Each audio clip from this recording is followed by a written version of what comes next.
Going over a brief history of science and religion, so you guys have an understanding of where this field comes out of. The uses of science by atheists, and then maybe look at some of the scientific errors that they themselves make. This distinction, this very important distinction between science and scientism. And then I think we need to address a very important question, that is, does science really cause atheism? Like that I think is pressing on a lot of people's minds. So, how did the whole thesis between science and religion start off? So, in the Victorian era, as I mentioned, once Darwinism came into the picture, and a few things happened, industrial civilization came into place. The two books that sort of kicked off this whole antithesis between religion and science were these two guys. John William Draper, he wrote a book called A History of the Conflict Between Religion and Science. And Andrew Dixon White in 1896 wrote this book called A History of the Warfare of Science with Theology and Christendom. So both of these books were written for and by a Christian framework. That there's some very difficult issues that Christianity has with the upcoming aspect of science. From these guys came out something called the conflict thesis, or what is otherwise known as the Draper-White thesis, where science and religion are pitted as odds against one another, right? For those of you who are further interested in history, right, have you guys seen that some Muslims claim that a lot of Islamic thinkers, classical Islamic thinkers, they believe in evolution? Have you guys heard of that before? No? So if you go into Islam and evolution, some thinkers today, they claim that if you read Ibn Khaldun or Rumi or Ikhwan Safa, they were actually talking about evolution. That's a false myth because it's unfortunately circumvented and decontextualized interpretations. But funnily enough, the first person to actually make that claim that classical thinkers were talking about evolution was John William Draper. So the guy on the left-hand side, in his book, he actually says we should thank the Mohammedans for the theory of evolution.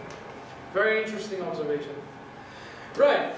Now, once they sort of kicked off this narrative, there was an early movement in the 20th century called the Vienna Circle, right? The Vienna Circle were known as the people, basically this movement is known as something called logical positivism. Positivism was this belief that anything that was meaningful is only something that can be empirically verified.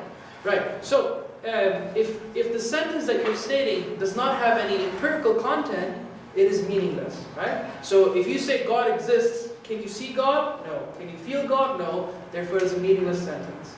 So in this framework that started kicking up in the late 1920s, theology came under a lot of heavy stress, and metaphysics came under a lot of heavy stress, right? Until when philosophers sort of pushed back against this movement, where they tried to explain to them that, hang on, the claim that you're making is a bit problematic.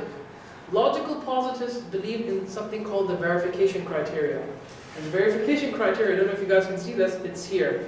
Only sentences which are empirically verifiable are meaningful, right? Now, if you apply that criteria onto itself, is it an empirical statement? Is that an empirical statement, guys? Can you empirically prove that? You can't. It's a philosophical assertion. Therefore, it defeated itself. It sort of shot itself in its own foot. And since then, logical positivism sort of faded away, right? Now, why is this important? It's because of this idea that modern atheism is a new manifestation of this kind of stress on the empirical sciences. What you see is what you believe, basically, right? But these are like our historical precursors to atheism. Right.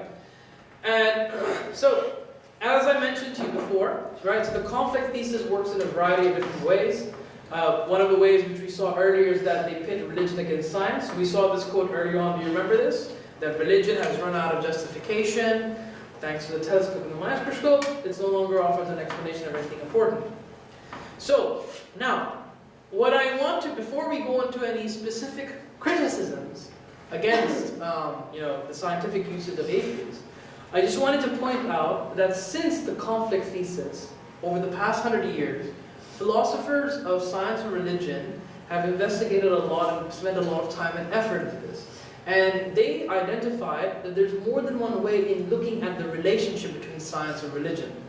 What Draper and White were popularizing is known as something called the conflict thesis, which is the top left corner, right? There are three other models that you can look at it. The bottom left corner, this is called the integration model, where you can take aspects of science, take aspects of religion, and see where it overlaps, so you can have constructive overlap. There's something called the independence model, where science and religion are two independent languages. You don't have to connect them in any shape or form. They explain reality in two different ways. Don't need to really overlap them. Dialogue is simply this idea, okay, we have something what science says, we have something what religion says, possibly there is room for communication, but it's also okay if you don't have any communication whatsoever. So the idea here is that conflict is it's not the only option. There are several options in this discourse. And now from the perspective of Islam and science, which is a new field that's still kicking up, right? Islam is the religion and science as a field started back in the 1940s and 50s by Christians.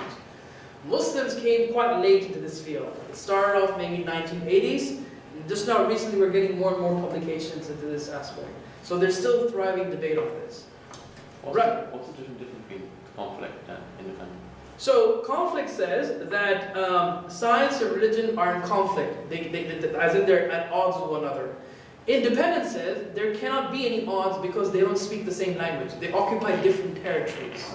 That's the difference. Also, what's the difference between the last bottom two? Integration and dialogue. So integration says that we can actually come up with overlaps where we can actually look at religious claims and scientific claims and find neutral territory between them, right? Dialogue says there's potential to have some overlap, but no guarantee. Yeah. These are not the only models, by the way. For those of you who are interested in further learning about this, so you asked me for resources, brother, so these are some of the resources. So I would say the three best books out on the different ways of trying to relate science and religion are these three. And they're based on chronological order. The first one that came out, I think, was in 1996. They talk about 6 different models, the one on the left. Science and Theology by Ted. So in this book, in the middle one, only the first chapter discusses different kinds of models. It has 8 different models. And finally, Michael Stenmark, the book on the right, has a very, very sophisticated way of understanding the relationship between science, which we don't need to get in here. But we did an online course just on that book, because it's very, very complicated. But it does a good job in weeding out these complexities. Anyways, the point of this conclusion is, of this aspect is, there's more than one way to look at the relationship between science and religion. What atheists want you to believe is that there's only conflict and nothing else. That's what I wanted you to sort of be aware of. Okay, now let's try and evaluate their claim that everything can be answered by science, right? So these are the 4 big ones, right? So God can be answered by science, ethics can be answered by science, consciousness can be answered by science, even religion can be explained by science. These are the 4 big ones. Right. Do you remember we looked at this earlier on with Richard Dawkins, right?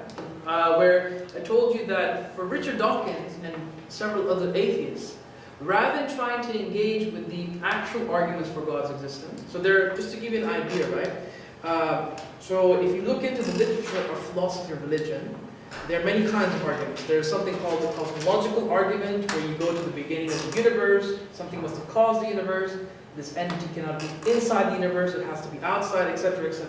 That is called the Cosmological Argument. There's something called the Design Argument, that if the universe looks designed, then there must be a designer behind the universe.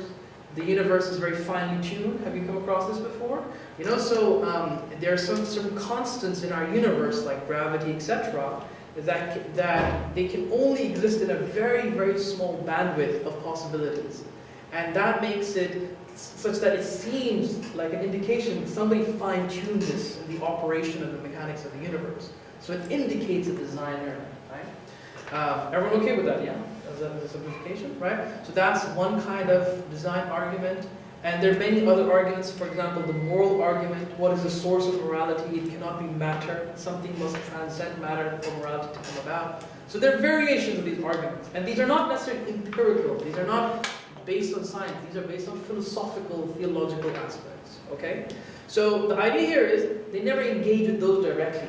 Okay? What they do instead is that they try to frame God as a scientific question, rather than trying to seek it as a philosophical question.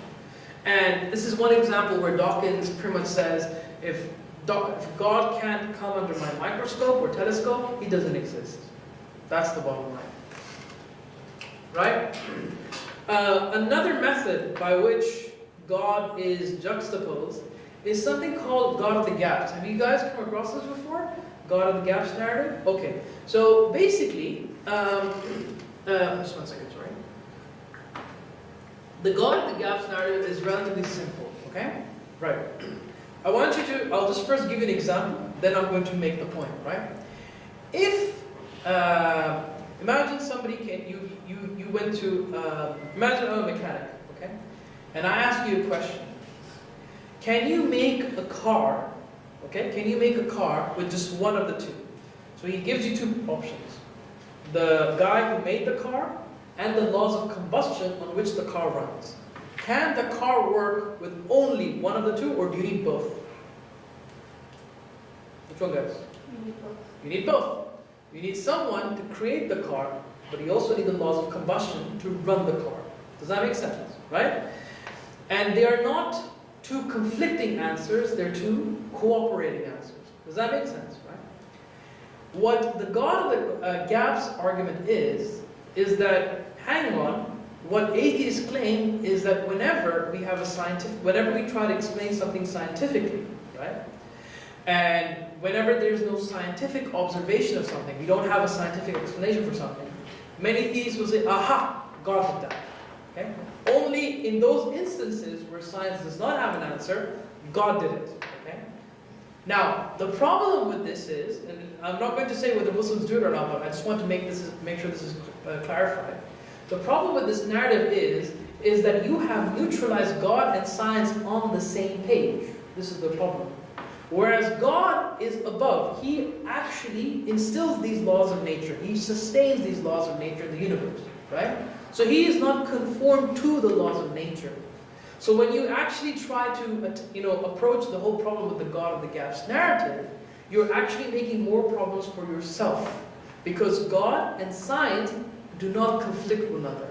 God instills science into the universe, which allows laws to operate. Just like that, that example I told you about the mechanic who makes the car and the laws of combustion. Are they conflicting answers? No. You cannot equalize one for the other. Does that make sense? Is everyone okay with that? Anybody have any questions over this? No? So many Christians, unfortunately, make this error when they try to debunk atheism. You just have to remember one thing, at least according to Islamic theology, I'm not telling you anything that's outside of orthodoxy, is that God operates laws every single second, everywhere. He never escapes this universe, right? He always operates those laws. As a result, to pit science and against God as two competing explanations is a false start. That's the point. Never adopt the God of the Gaps narrative is my point. Are you okay with that, Fahad? So, but that isn't used by atheists. No. Atheists try to say that theists are just using God as a God of the Gaps narrative. They make it that way, as if we're guilty of that. But there may be some Christian camps that may be guilty of that because their theology is somewhat different to ours, right? But at least from an Islamic aspect, there should be no doubt that we should never be guilty of this. Science and God are never conflicting or competing answers. Is that okay with everyone? Yeah? Cool. Alright. Here's a third way atheists at least try to explain God away using science, right? So have you ever come across these responses that, you created God as because you needed a father figure in your life? Have you come across those narratives before, right? So this is one out of several narratives. This is a whole field called psychology of religion, right? And in this narrative, what people try to do is based on various scientific inferences. And they try to explain, why do people believe in God? Okay, why do people believe in God? Some examples, as you can see on the board, God is the product of a collective ideological fancy, fueled by unconscious illusion on the basic desire for wish fulfillment. What he's basically saying here, this is coming out of that book, by the way. What he's basically saying here is that people maybe are so upset with their lives that they just created a God to feel better about death. I think you've come across these narratives before, right? Some people say that God is just an extension of a father figure for people who never had fathers, right? Some people say that people invented God because they had some sort of Oedipus Freudian complex, right? So all these are like narratives in which they sort of trigger onto the human condition to try and explain God. This is one of the several ways they try to explain God away, right? Now, again, I'm not criticizing this. We'll look at the criticism later on. I'm just showing you how they present their arguments. Is everyone okay with these three so far? Guys, are you guys okay? Any confusion about any of these 3 points before I move on? Are you guys okay about this? Yeah? Alright, cool. Now, let's look at ethics, right? This is a big one. So, you remember Sam Harris, which we looked at from the first lesson? He wrote several books, and one of his most successful books right now is The Moral Landscape. So in The Moral Landscape, what he tries to do is he tries to explain that we don't need religion for our ethics. We can come up with our own ethics using science, right? So here's what he says in his book. Whatever can be known about maximizing the well-being of conscious creatures, which is, I will argue, the only thing we can reasonably value, must at some point translate into facts about brains and their interaction with the world at large. So what he is claiming in this book, just to make it as simple as possible, is that whatever we know about morality, good and bad, ethics, etc., can be reduced to information which we can find in our brain signals. That's what he's trying to claim, okay? Whether that's a valid jump, we'll look at it in a second. Everyone okay about the whole contention about ethics, right? So we've looked at God so far, what kind of competing mechanisms they have for God and science. We've looked at ethics so far. Let's look at the third one. So, the third one is consciousness, right? Now, before I sort of go into this, right? Anybody know, at least according to Islamic theology, the consciousness, is it mind or is it immaterial? Is it matter or is it immaterial? So, in Islamic theology, the human makeup is made out of 2 parts. The physical part, which is just this body in front of you, and then the consciousness, which is the immaterial part, okay? Now, Daniel Dennett, one of the atheists we looked at before, this is what he says. There's only one sort of stuff, namely matter. The physical stuff of physics, chemistry, and physiology. And the mind is somehow nothing but a physical phenomenon. So they remove the consciousness as nothing but a physical extension. There's nothing more except your physical body. The mind is nothing but a physical process. So he rejects a material soul, they reject Allah, right? So the reason why this is important is because when we come into looking at consciousness, we will see that what they're claiming is far from, an accurate truth. Okay? So we're okay in terms of how they try. So what I'm trying to show you here, all of these are territories of religion, God, ethics, consciousness. What they're doing is they're trying to claim this under the rubric of science. Alright, okay. So, and then finally, they also explain religion away using scientific narratives, right? So we looked at this quotation before of Daniel Dennett, where he tries to explain away religion through evolutionary products. Some people say that people came up with religion because of political control. Some people said that groups work better than individuals. I mean, you can find several theories on these, right? It's not just one, several theories. There's actually a book called Eight Explanations of God, or something like that, where it has 8 different theories in how evolutionary psychologists have tried to explain religion away through the evolutionary narrative. And they're all quite different. They're all the same, they're very different. So, the idea here is, again, that religion is something that can be explained away through the scientific method. Right. Now, let's look at how and why these are problematic. Okay? Number one, if you pick up any book on philosophy of religion, or any manual in Islamic theology, maybe just even a short course that you do on them, the first thing that you'll come across, God, by definition, is not an empirical reality. He does not come under time, space, and matter. First thing. There are proofs for these. We have proofs for these, right? But unpacking that proof, at least for today, will be impossible. Usually these require you first need to know something called logic, laws of logic. And then from logic, we sort of go into some of these advanced claims of philosophy, science, and religion. But as a claimer for now, that God is not an empirical reality, outside of space, time, matter. Always remember that. Number two, when God is contrasted to scientific explanations, we have to make sure we steer clear from this. For those people who try to equate God and science, what they're thinking of God is in fact an empirical phenomenon. And as point number 1 illustrated, God is not an empirical phenomenon. By the way, does everyone know what I mean by empirical, right? Everyone okay with that? Yeah? Yes? So yeah, no, empirical means by 5 senses. God is outside of your 5 senses. So you have to Yeah. acknowledge that. So Sorry? you have to acknowledge that it's there. Yeah, it's there. Yeah, we know that God exists, but it doesn't come under the laws of physics, right? So, then we looked at this idea that people try to invent God, right? People invented God for all sorts of reasons.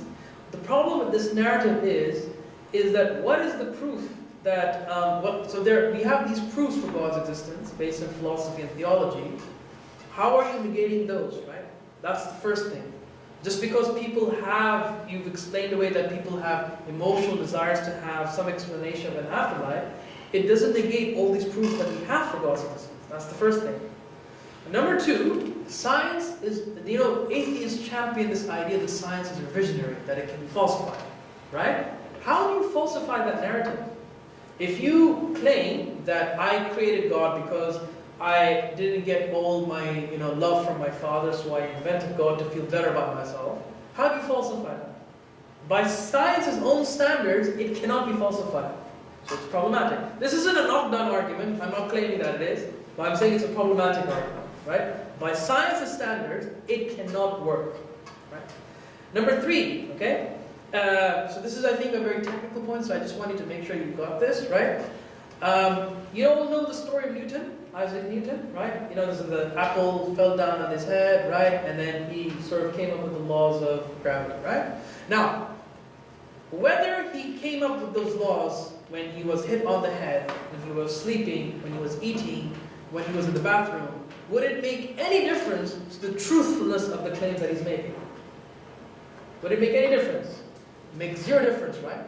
Well, it makes 0. Did you get my point?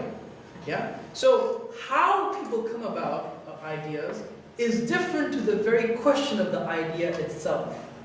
How people invented religion that has no bearing on whether God exists. Does that make sense? So, even if you could come up with an evolutionary explanation about religion, you still haven't washed away the idea of how the claims of the validity of God existing. So are you saying that, so we know that gravity exists? Yeah. Right? So regardless of how he figured it out, Yeah? we still know that it exists. Yes. So it's irrelevant. Irrelevant of how he came about it. Yeah. How ideas come about has no bearing on whether the idea itself is true or not. That's the point. So the whole question about ethics, okay? In philosophy, you will learn something called Hume's is-out distinction. Okay? Is, out. Now, to understand this, again, it's a very technical concept, but I'm sure we can pull it off just like we did the last one, all right? So, science tells you how things are, okay? How things are. This is a yellow cup. Will anyone object to me?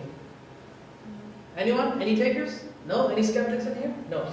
Right. So, now, let's just say that the thermometer, right, the thermometer says 27 degrees. Does that make sense? Objectively, we would all agree that it says 27 degrees, right? However, subjectively, we may feel different temperatures. Have you ever experienced in a room where it's the same temperature, but people feel different temperatures in the same room? That's a subjective experience, okay? Now, the is-out problem is something similar to that. I'll give you an example, right? Let's just say I'm a scientist. I am, but just to say I am a medical scientist, which I'm not, okay? I've invented this drug. I feed this drug to, let's say, a rabbit. The rabbit dies. What can you conclude from that? The drug killed the rabbit. The drug killed the rabbit. Anything else? Can you conclude anything else from that experiment? Come on, guys, you guys are all adults. I'm just looking for simple answers here. There's no tricky questions, huh? Can you conclude anything else from that experiment? No. The only thing you can conclude is this drug killed the rabbit. Are we okay with that, right? So science tells you what is happening, okay? Now, whether that is a good or bad thing, depends on the experimenter, right? So listen to this. If I'm an evil person, I will really like this drug and I'll use it to kill people. Okay? That depends on my moral makeup. That for me, this is a good thing to use it to kill people. By contrast, another person might consider it a bad thing, and therefore he will use it to save people, and that he will not turn it into a product or not feed it to people. Does that make sense? So where did the morality come from? The experiment or from the agent? The agent. Does that make sense? The bottom line of this experiment, this thought experiment, is to show you that morality can never come under a test tube. Morality is only imposed on the science by the agent. Does that make sense? Are you okay with that, Tahir? Yeah. You look 50-50. No, okay. You're okay? Are you okay? Any questions? No? What else? Does it mean to say that you can't test morality? You can never test You can't morality. like prove it. Yeah, you cannot prove it scientifically. That's the point, right? That's why it's known as the is-out distinction. How things are, or what things isness, right, cannot tell you how things ought to be, how things are supposed to be. Do you guys get that distinction? Yeah? Now, if you go back, so one of the criticisms that was raised against Sam Harris was that he was saying, he tried to claim that we can pretty much prove morality through science, right? But he was presupposing what it means for it to be of a human, of a healthy human. He presupposes that a well-being human is a good person. A well-being meaning somebody who eats well, who drinks well, etc. He never proved that, he presupposed that. Do you understand the point? So if you presuppose it, you're not making an argument. You've actually presupposed the argument. Therefore, his entire book fails. And that's what many philosophers attacked his books on. New atheists and non-atheists criticized his book on this very matter. That you cannot prove how things ought to be from how things are. If you pick up any book on philosophy of the mind, right, you will find out that till now there has been no consensus on how you can reduce consciousness to matter. And the reason why is very simple. I'll explain this to you, right? So, if I'm a scientist, and let's say I've sort of popped open your brain and I can do experiments, can I ever see your thoughts in your brain? I can't do that, right? But you yourself, when you're drinking a cup of coffee, let's say you're drinking tea, right? I can do an experiment, I can get the brain signals off your brain, try and see what areas of the brain are active. But the experience, that first person experience, you know what I mean by first person, right? The first person experience, that is only privy to you. That first experience cannot be reduced to those brain signals. Does that make sense? And that's why it's always known as a hard problem of consciousness that is replete in philosophy, in the literature of philosophy of mind. And that's why atheists can never actually cross that boundary. They can come up with all sorts of fancy terms and claims, but that is why it is always known as a hard problem of consciousness. It cannot be solved, right? And again, there are claims, there are proofs for why the soul is immaterial. Again, you'd have to do some course on philosophy of religion or theology to do that. But those are just advanced things that you can then do. But again, this is where, again, science fails to make a particular claim, at least according to atheists. Everyone okay with that? Yeah? You're okay? Yeah? Cool. Finally, you know how we talked about here that even religion can be explained by science? So the same problems that, when atheists say you invented God because of X, Y, Z reasons, right? So we said that how you came about inventing God has no bearing on the validity of God. Number 6, you can still say the same thing, that how you explain religion has no bearing on the truthfulness of the religion, right? So does anybody know, why do Muslims generally believe in their religion? What is their fundamental anchor? What makes them separate to Christians, for example? The book. Quran. Quran. What is so special? What is our miracle? The Quran, right? We believe that the Quran is a literary miracle, not a scientific miracle, literary miracle, in that its language cannot be reconstructed by any other expert on Arabic. This is a challenge laid down in the Quran. 1400 years have passed, still no one has beaten that challenge, okay? Now how you go about substantiating it, we can learn Arabic in another time, but our evidential basis is the Quran's irreplaceability in terms of its miraculousness, right? This is different to Christianity. Why do Christians believe in their religion? Because that Jesus rose from the dead, and that's their historical evidential basis. Our basis is not historical, it's here and now. You can actually testify whether you can, go ahead, if you think you know the Arabic, come up with a literature like it. That's our basis for our evidence. Does that make sense? That's what separates us from others, right? So, one of the claims that if you say that religion can be explained because of X, Y, Z reason, what about these evidences in which religions say, this is why we believe God? So even if somebody said, Prophet Muhammad astaghfirullah, but if somebody said that Prophet just made up Islam to gain political control, let's just say, right? How do you answer this miraculous in the Quran? Do you see my point?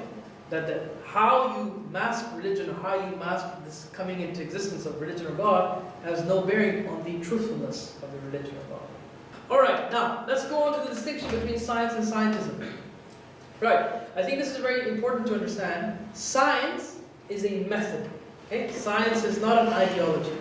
But when you transform science into an ideology, you get this movement called scientism. Right? Now, so we need to make sure we carefully elaborate on this distinction, because people can end up being confused. Are they criticizing science or are they criticizing something else?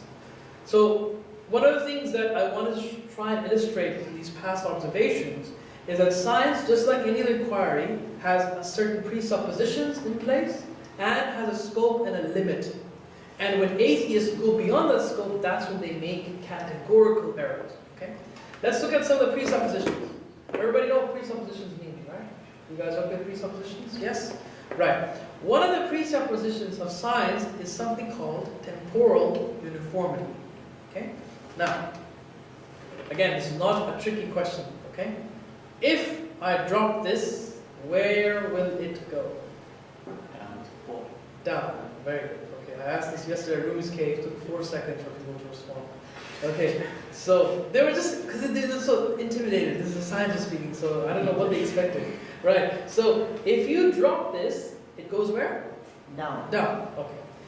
If you drop it again and again and again, it'll keep going down, right? So those past observations give you this comfortability that whenever I drop it in the future, it should go where? Down. Down. So this is called temporal uniformity, that your past observations will hold on to the future. This is an expectation you have, okay? Now, why is this important?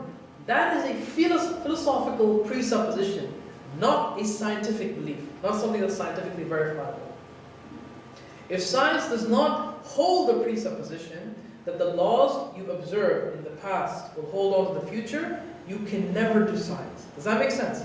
For example, imagine a world where from 1 second to another second, the laws change. So in 1 second, if I drop this, this would go down. Another second, this would go up, left. Would you be able to come up with a theory of science for that?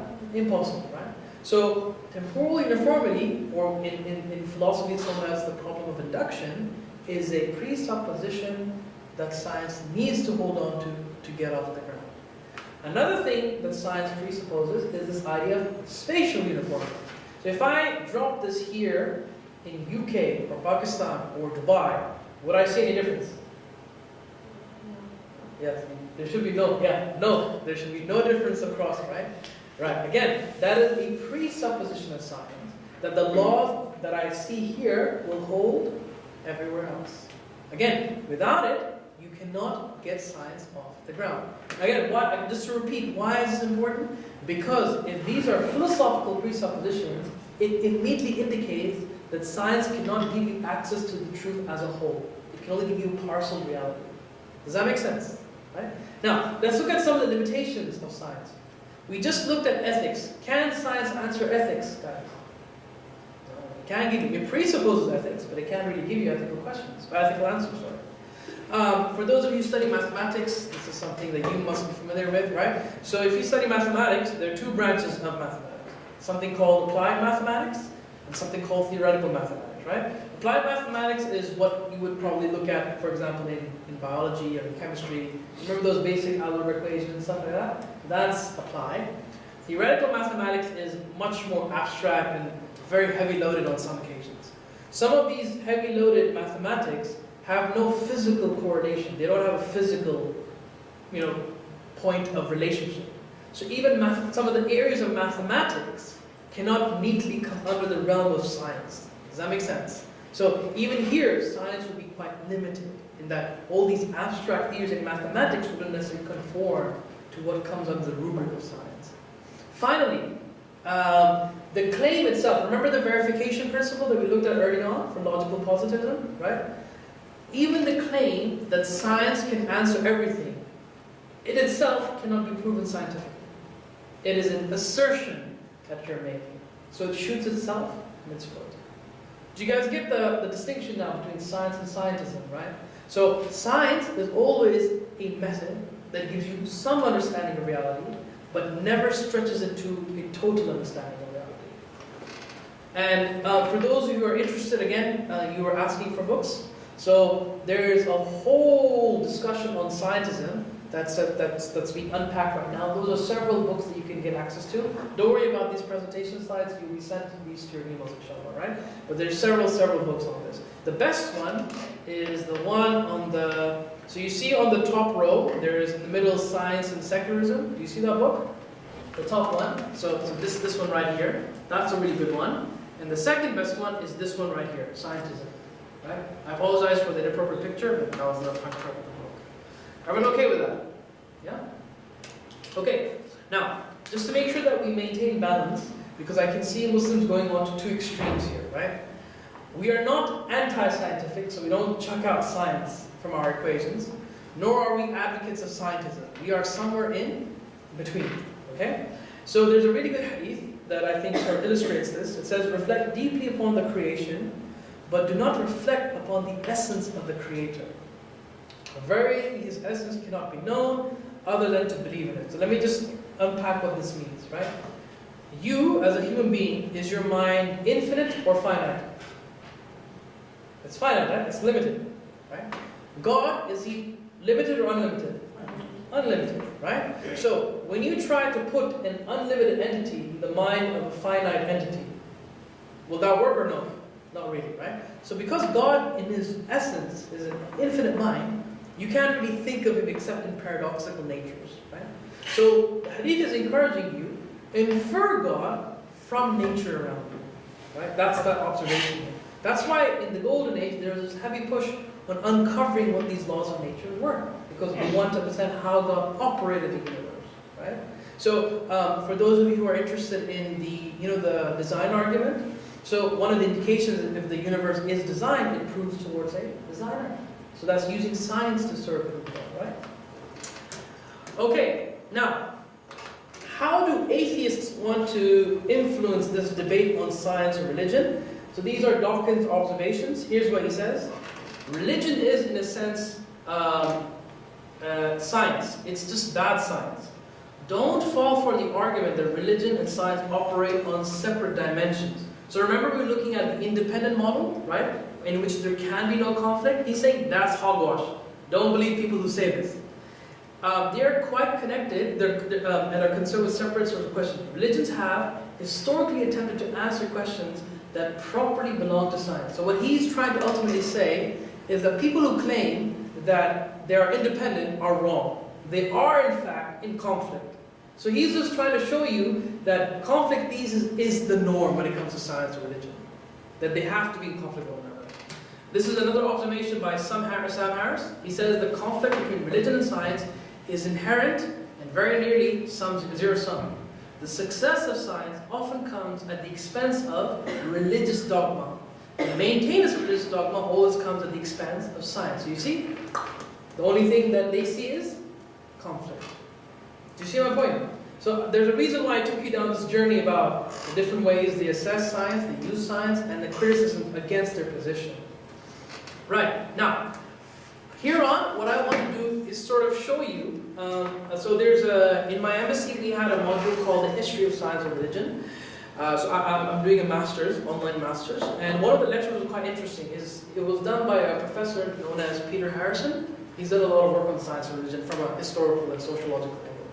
And he wanted to really see whether science, if it really does cause people to lose faith, right? Because this is a claim that's sort of bubbling up nowadays. And he presents some interesting figures that I just thought I should share with you in this lecture. So he looks at this. So this is a analysis from a big database, right? Again, you can find the sources at the bottom here. That's irrelevant. What I wanted to show you was to show you. I wanted to show you that if you see here that the scale on the x-axis. So you know the x-axis is the horizontal line. That shows you how people believe whether science will harm or help religion. The more they are towards the right-hand side, the more they believe it will help religion. Okay? And on the y-axis, what you see here is that how strong are their religious commitments. If they're low, that means their religious commitment is low. If it's high, it means it's high. Now, so what we want to test is if the claim is true that science leads to atheism, at the very top corner here, we should be seeing a lot of atheistic and secular countries, right? But look what you see here. At the top corner, you actually see Egypt, Iran, Nigeria, Turkey, Jordan. So it doesn't immediately, so the claim that science leads to atheism from a sociological perspective is at least minimally false. This is what he's trying to illustrate here, right? So I'm just, like I said, these are not claims that I'm making, I'm just showing you some data that I just thought should help you. So here's another one. So one of the claims that you can see here again is that if you see here, this is a graph, this is a bar chart, right? So on this particular graph, if you see there are two things. There's something called religious importance and then religious attendance. By religious attendance, we mean people who attend churches and etc. stuff like that. And by religious importance, how important do people feel religion plays a part in their life in making ethical decisions, etc. So for these, so this was to see people from different disciplines. How do they understand these things when they come out of these programs? So if you look at stuff like education, vocational, other business, etc., most people see religion quite positively. You guys see that? Right? Because it's on the positive side of the x-axis. But now when we go into biology, engineering, and the physical sciences, what do you get to see? A little bit mix and match. Some people find religious not important, but they still have religious attendance. Right? But the real, and this is a very interesting observation, is that the real erosion of faith comes up mainly from the humanities and social sciences. This is something that he observes in his findings. And this is something that I was quite interested in. So it's not the natural sciences that seem to be problematic, it's the social sciences. How many of you guys find that interesting? I thought that was a very interesting conclusion, right? Natural sciences on the left-hand side, and then you have the other sciences, social sciences, on the right-hand side. And if you can see here, the amount of no religion increases as you go towards the social sciences. Again, quite interesting. Very interesting. So, okay, are you getting excited now? So now, why is this the case, right? Now, according to Peter Harrison, the professor who taught us this lecture, this is his conclusion. I'm not saying it's definitive, it is a conclusion, okay? So he noticed that people in the social sciences, right, they adopted this progressive understanding of how civilizations operate. That civilizations first have this very religious framework, right, or theological framework. Then comes a more metaphysical framework, like less scientific, more philosophical. And then, less religious and more philosophical. And then finally, the ultimate point of the peak of civilization is when people reach the point of science. So there's this graduation from religion towards a scientific frame of thinking, right? And this was prompted by Auguste Comte in 1798 to 1857. So he believed in 3 stages. He's very famous for this, by the way. Theological, the metaphysical, and the sciences. Sir James George Fraser, for those of you who know, he wrote, I think, The Golden Burrow. I think it's a set of books. My wife is a literature, I think she has it. So he argued that people believed first in a magical world, so very primitive societies.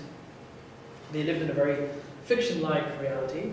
Then came religion on the scene, and now finally we have science. So you see there's this progressive understanding that ultimately the peak of civilization is the scientific method.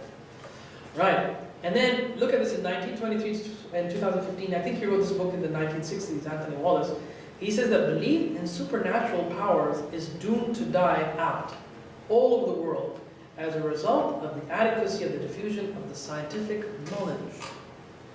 right? So his analysis is that in social sciences, because remember, social sciences are not really dealing with laws of nature, right? They're dealing with people, understanding how people behave. And there was this presupposition in their narrative that science, because remember, this movement came out at the dawn of industrialization, when industrialization was making so many advances in telecommunications, steam engines, science of thermodynamics, etc., etc., etc. So he argues that it's the social sciences that are actually more erosive of theological beliefs than the natural sciences. Mashallah, you're great at doing that, right? So, does that make sense? Yeah, so that's his narrative. Again, I'm not claiming that this is definitive. I'm still doing more research onto this. But I just thought I should share this with you. Okay. So, these are my conclusions that I think I just wanted to draw upon. Number one, Draper-White conflict thesis. This originated from a Christian West. Number two, the conflict isn't the only model of looking at the interaction between science and religion. There are many other versions, but atheists want you to believe that there's only just conflict, right? We saw that atheists severely stretch the limits and capabilities of science's mechanics. There's a difference between science and scientism, and we need to make sure that distinction is very well known to avoid making false allegations across both sides. And atheism and science, at least we can see tentatively, just because you study science doesn't necessarily lead you to atheism. But what seems to be interesting is that the social sciences do have a very erosive character when it comes to propagating people towards non-religion. How and why? Because of this possible narrative that maybe a loaded presumption in those fields is that science is the ultimate explanation of things, and we can just get away of religion and magic. Hopefully that gives you some idea.